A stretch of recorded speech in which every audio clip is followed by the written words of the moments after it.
है आप सभी का इस बुलेटिन में। खबरों के साथ मैं हूं प्रीति बिष्ट और बड़ी खबर, हादसे की खबर आ रही है कर्नाटक के शिवमोगा से, जहां डायनामाइट के ब्लास्ट हुआ है। डायनामाइट में जो धमाका हुआ है उसने 8 लोगों की जान ले ली है। इस कदर भयानक ये विस्फोट था, इतना भीषण धमाका था कि आसपास के इलाकों में भी झटके महसूस किए गए। तो बताया जा रहा है कि खनन के लिए देर रात ट्रक में ये विस्फोटक भरकर लाया जा रहा था और इसी दौरान डायनामाइट में धमाका हुआ। क्योंकि कहीं भी कोई खनन होता है, कोई किस तरह के निर्माण के कार्य, सड़क के निर्माण के कार्य या कुछ और कार्य होते हैं, तो वहाँ डायनामाइट का इस्तेमाल किया जाता है धमाके के लिए। और सीधी तस्वीरें आपको जो हम दिखा रहे हैं वो उस जगह की है जहाँ पर इधर देखें जरा कि जब ये हादसा हुआ तो कैसे आसपास के इलाकों में भी कंपन महसूस किया गया। इस धमाके की धमक काफी दूर तक महसूस की गई। ये हादसा जो हुआ है इस पर प्रधानमंत्री ने भी दुख जताया है और जो 8 लोग इस दौरान मारे गए उनके परिजनों के प्रति संवेदना जाहिर की है और साथ ही राज्य सरकार से कहा है कि प्रभावितों को हर संभव मदद दी जाए। तो बड़ा ही भीषण धमाका, भीषण हादसा कर्नाटक के शिवमोगा जिले में, जहां पर एक डायनामाइट से भरे ट्रक में भीषण धमाका होता है और 8 लोगों की जान चली जाती है। दुख इस पर जताया गया है।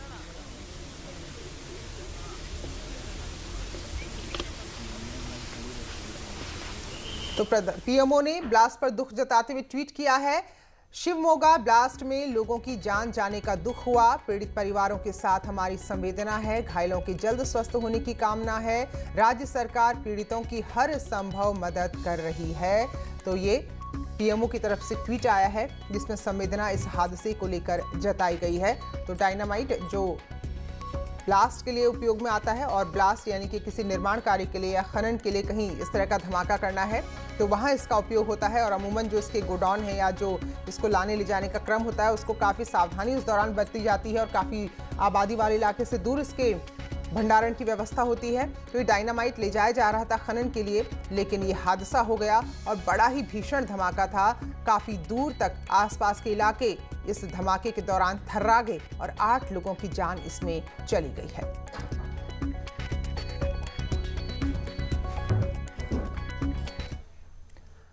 खबर चित्रकूट से है, जहां 2 लोगों की हत्या से सनसनी मच गई। यहां 4 साल के बच्चे और 13 साल की बच्ची की हत्या कर दी गई और एक घटना मानिकपुर थाना इलाके के कोडरिया पुरवा गांव की है। जंगल में ही दोनों बच्चों के शव मिले हैं। कुल्हाड़ी से वार के निशान हैं। सूचना पर पुलिस मौके पर पहुंची है। फिलहाल पुलिस ने इस मामले में एक आरोपी को गिरफ्तार भी किया है और आगे पड़ताल की जा रही है कि क्या वजह इस पूरे हत्याकांड के पीछे रही है। तो 2 मासूम बच्चे जिसमें एक 4 साल का बच्चा और एक 13 साल की बच्ची है, जिन दोनों के शव जंगल में मिले हैं और कुल्हाड़ी से इन पर हमला किया गया है। तो कहीं ना कहीं ये लग रहा है कि कोई पारिवारिक रंजिश रही होगी जिसमें 2 मासूम बच्चों के साथ ये बड़ा हादसा हुआ है जिसमें दोनों की जान गई है।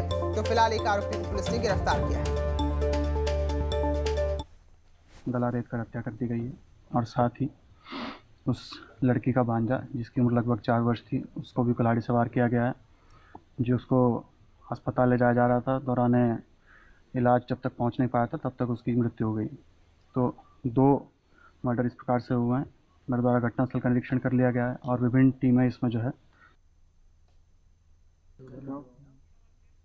अखिलेश सोनकर हमारे सहयोगी हमारे साथ जुड़े हैं। तो अखिलेश, क्या कुछ पता चल पाया है, ये बच्चे कौन थे, क्या इनके परिवार का बैकग्राउंड है, क्या कुछ वजह हो सकती है? बता दें कि ये परिवार बेहद गरीब परिवार है। कल इनका पिता जंगल में बकरी को चराने के लिए गया हुआ था, तभी यह जो बच्ची है 13 वर्षीय और इसका जो भांजा है 4 वर्षीय, यह अपने पिता को खाना देने के लिए जंगल की ओर जा रहे थे। तभी रास्ते में अज्ञात लोगों ने इसकी कुल्हाड़ी से मारकर इसकी निर्मम हत्या कर दी गई है। जब देर शाम को वहां से राहगीर गुजर रहे थे तो लोगों ने इन दोनों के, एक बच्चा जो था घायल अवस्था में पड़ा था और किशोरी मृत अवस्था में पड़ी थी, दोनों को देख करके राहगीरों ने शोर मचाया। जब इनके परिजन वहां पे पहुंचे और मौके पर पहुंची पुलिस ने किशोरी के शव को पोस्टमार्टम के लिए भेज दिया। जो घायल बच्चा था उसको इलाज के लिए प्राथमिक स्वास्थ्य केंद्र ले जाया जा रहा था, जहाँ पर उसके रास्ते में ही मौत हो गई, जिसके बाद पुलिस मामले में जांच जुट गई और कुछ ही घंटे बाद एक आरोपी को पुलिस ने गिरफ्तार भी कर लिया है। जो पूछताछ में पता चला है कि कुछ पारिवारिक रंजिश के चलते ही इन दोनों की हत्या की गई है। हालांकि अभी और जिसमें जो आरोपी शामिल है उनकी गिरफ्तारी नहीं हो पाई है। पुलिस लगातार जांच में जुटी हुई है और मामले के खुलासा करने का प्रयास कर रही है। जी चलिए, धन्यवाद अखिलेश आपका जानकारी के लिए।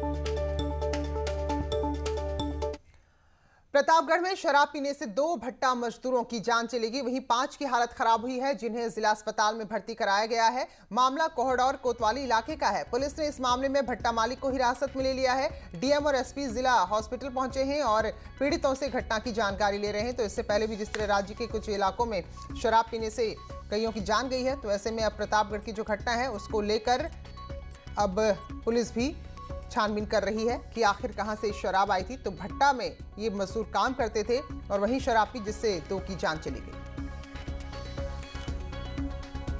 देखिए, तफ्तीश जारी है। आबकारी विभाग, मजिस्ट्रेट और पुलिस एक संयुक्त टीम बना के अभी भी भट्टे पर उसके आसपास के एरिया में जांच कर रहे हैं। जो भी दोषी होंगे उनके विरुद्ध कठोर से कठोर कार्रवाई क्या माना जा सकता। और लखनऊ की एक तस्वीर आई है, आपको दिखाते हैं। यहाँ के कल्याणपुर के नेहरू विहार कॉलोनी में घर के बाहर साइकिल चला रहे बच्चे पर एक सांड ने हमला कर दिया। तो हमने की तस्वीरें सीसीटीवी में कैद हुई हैं।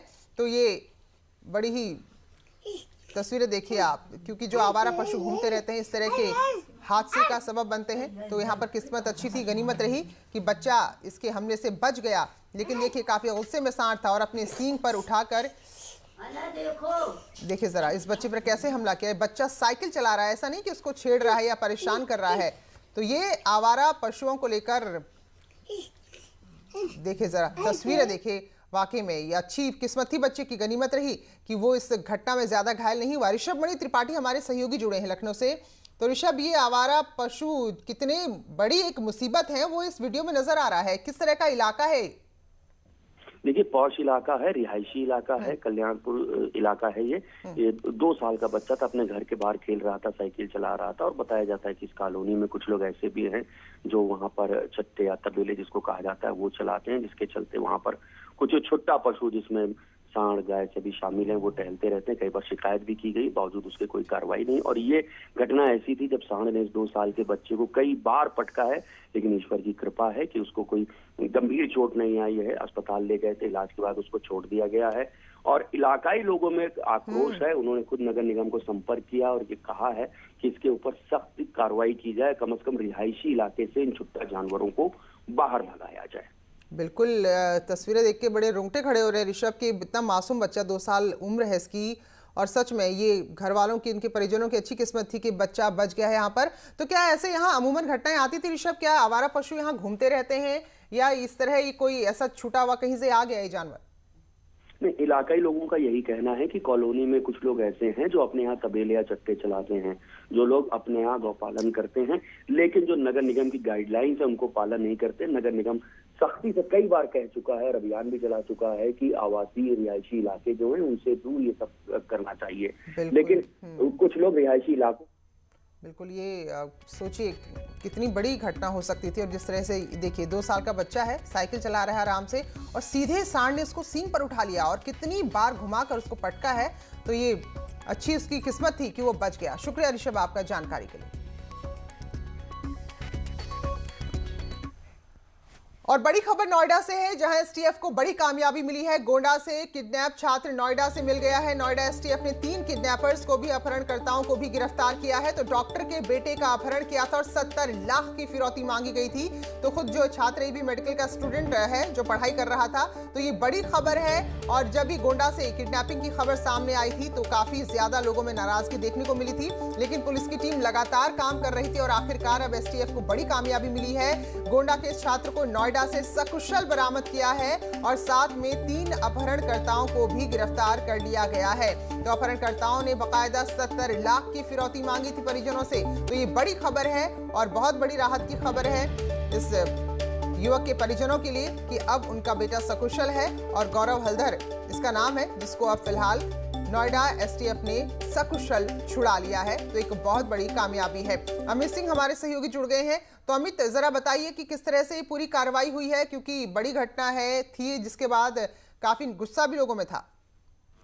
देखिए, आपको बता दूं, गोंडा में एक छात्र का अपहरण किया गया था जिसको 70 लाख की फिरौती मांगी गई थी। गौतम बुद्ध नगर जो एसटीएफ है उसने एक बड़ी कार्रवाई की है जिसमें 3 आरोपी गिरफ्तार किया, जिसमें 3 अपहरणकर्ता है। वहीं छात्र को भी बरामद कर लिया गया है। बताया गया है कि जो किडनैपर थे उन्होंने 22 तारीख का समय दिया था, 22 जनवरी तक, कि छात्र को जब भी वापस करेंगे, जब तक 70 लाख की रंगदारी नहीं दी जाएगी। तो एसटीएफ के हाथ बड़ी कामयाबी लगी है, जिसमें 3 लोगों को गिरफ्तार किया है। छात्र को भी सकुशल बरामद कर लिया गया है। पुलिस और एसटीएफ अब 9 बजे पुलिस प्रेस कॉन्फ्रेंस कर पूरी जो घटना है उसका विवरण करेगी। प्रेस कॉन्फ्रेंस में बताया जाएगा कहाँ से अपहरण किया था, छात्र को कहाँ रखा गया था, कौन लोग थे। तो 9 बजे तक का इंतजार रहेगा। 9 बजे के बाद प्रेस कॉन्फ्रेंस होने के बाद ये सब चीज स्पष्ट हो पाएंगी कि पूरा मामला क्या था। जी चलिए, शुक्रिया अमित आपका जानकारी के लिए। तो प्रेस कॉन्फ्रेंस होगी बाकायदा और उसके बाद किस तरह से इन्हें धर दबोचा गया है वो सारी ब्रीफिंग पुलिस फिर देगी। शुक्रिया। आज देश भर में वैक्सीनेशन के पहले चरण का दूसरा राउंड शुरू हो रहा है, जिसको लेकर तैयारियां पूरी हैं। देश भर में बचे जो स्वास्थ्य कर्मी हैं उनको आज टीके लगेंगे। उत्तर प्रदेश की बात करें तो कोरोना वैक्सीन के दूसरे चरण को देखते हुए तैयारियां यहां भी पूरी हैं। कुल 1,500 बूथ यहां पर बनाए गए हैं, जहां 20 लाख से ज्यादा लोगों के लिए वैक्सीन उपलब्ध है। तो स्वास्थ्य कर्मियों को वैक्सीन की दोनों डोज आज लगाई जाएगी। तो राज्य में सबसे पहले स्वास्थ्य कर्मियों को वैक्सीन लग रही है। इस दौरान कोरोना वैक्सीनेशन करने और करवाने वाले वाराणसी के हेल्थ वर्कर से प्रधानमंत्री आज संवाद भी करेंगे। तो दोपहर 1 बजे वर्चुअली इनसे जुड़ेंगे और इनसे बातचीत करेंगे।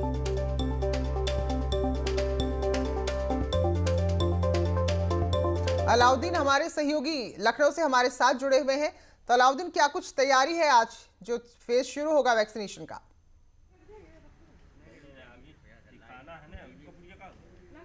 देखिए, तैयारियां मुकम्मल हैं और ऐसा लगता है इसे प्रकृति भी वायरस जो पूरा कोरोना वैक्सीन को जो रखने का टेम्परेचर है उसमें साथ दे रही। देखिए, साफ तौर से लखनऊ से तस्वीरें और वैक्सीन को 8 बजे निकलना है। तमाम सेंटरों पर 9 बजे से वैक्सीनेशन का काम होना है।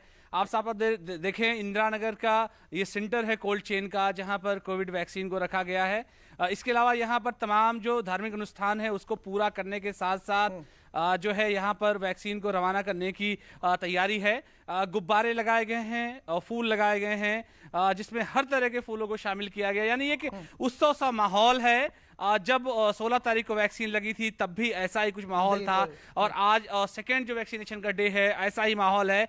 हालांकि स्वास्थ्य कर्मियों को ही वैक्सीन लगनी है, तो ऐसे में स्वास्थ्य कर्मी पूरी तरह से तैयार हैं। ये सेंटर कोल्ड चेन का भी सेंटर है, यहाँ वैक्सीनेशन के 2 बूथ भी बने हुए हैं। मेरे साथ कई सारे लोग हैं, ये बात भी कर लेते हैं स्वास्थ्य कर्मी कि उनमें कितना उत्साह है। क्या नाम है आपका?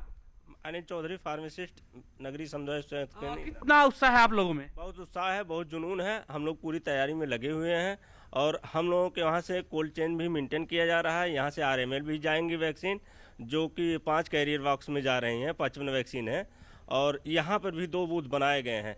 35 सेंटरों में से एक सेंटर हमारा भी बनाया गया है, जो 85 बूथ लखनऊ में लगाए जाएंगे। महेश जी, तैयारियाँ कैसी हैं आप लोगों की? तैयारियां सभी मुकम्मल हैं और यहाँ पे भी 2 सेंटर बनाए गए हैं और ये 55 वैक्सीन राम मनोहर लोहिया आयुर्विज्ञान जाने को एकदम तैयार है। आपके हाथ में क्या है? ये यही कार्ड मिलेगा, ये कोविशील्ड वैक्सीन लगेगी। सभी लाभार्थी स्वास्थ्य कर्मियों को यही कार्ड दिया जाएगा और सेकेंड 1 महीने बाद फिर भी यही कार्ड ला करके इसमें मेंशन करना होगा। आपका कार्ड है? जी, ये हमारा कार्ड है, ये ड्राई रन का कार्ड है। डॉक्टर साहब, आप खुद स्वास्थ्य कर्मी हैं, कितना जोश है? आज दूसरा चरण है और स्वास्थ्य कर्मियों को ही लगना है टीका।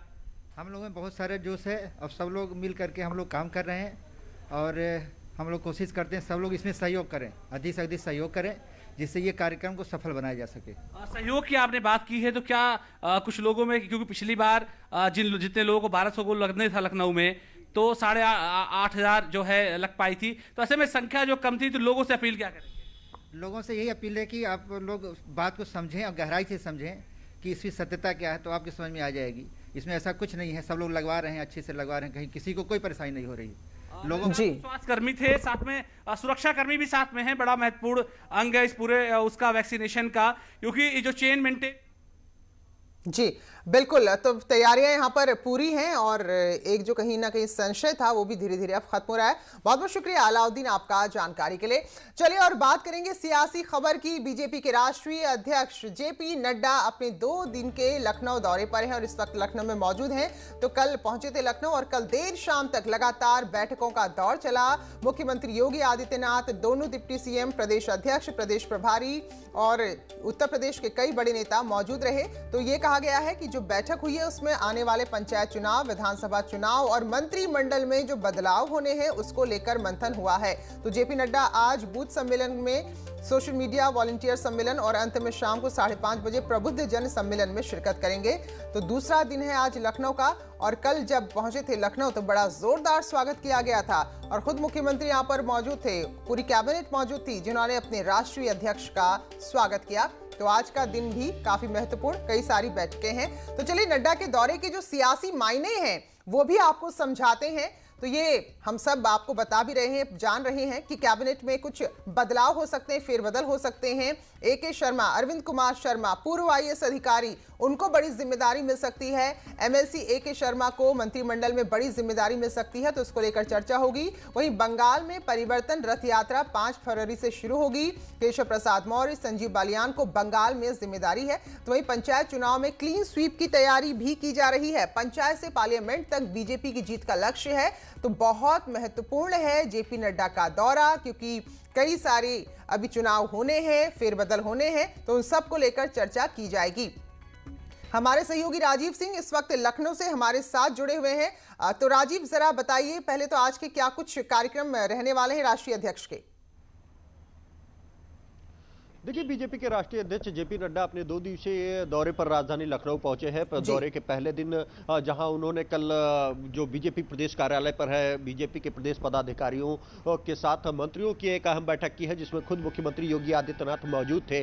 इस दौरान जेपी नड्डा ने जहां मंत्रियों को अपने कामकाज में सुधार करने के निर्देश दिए हैं, वहीं सरकार और संगठन के कार्यों की समीक्षा करते हुए आपस में बेहतर तालमेल बनाने का निर्देश दिया है। हालांकि इस दौरान उन्होंने सरकार और संगठन के तालमेल की प्रशंसा भी की है। और अब अगर आज के कार्यक्रम की बात करें तो आज बीजेपी के राष्ट्रीय अध्यक्ष जेपी नड्डा सबसे पहले 11 बजे इसी स्थल पर जो बूथ अध्यक्षों का एक बड़ा सम्मेलन है उसको संबोधित करेंगे, क्योंकि उत्तर प्रदेश में जो आगामी पंचायत चुनाव है उसको लेकर बीजेपी इन दिनों युद्ध स्तर पर तैयारी कर रही है। और यही कारण है कि खुद बीजेपी के राष्ट्रीय अध्यक्ष जेपी नड्डा यहाँ पर पहुंचे हैं, क्योंकि बीजेपी दुनिया की सबसे बड़ी पार्टी है और उसकी सबसे बड़ी खूबी यही है कि बीजेपी ही एक मात्र हिंदुस्तान की पार्टी है जिसका बूथ स्तर पर एक मजबूत संगठन है। और खुद उस संगठन के अध्यक्ष को, यानी बूथ अध्यक्ष को, खुद बीजेपी के राष्ट्रीय अध्यक्ष आपसे कुछ देर बाद यहां पर पहुंचकर संबोधित करेंगे। और जो अब तक पंचायत चुनाव की तैयारियां की गई हैं या आने वाले 2020 में जो विधानसभा चुनाव होने वाला है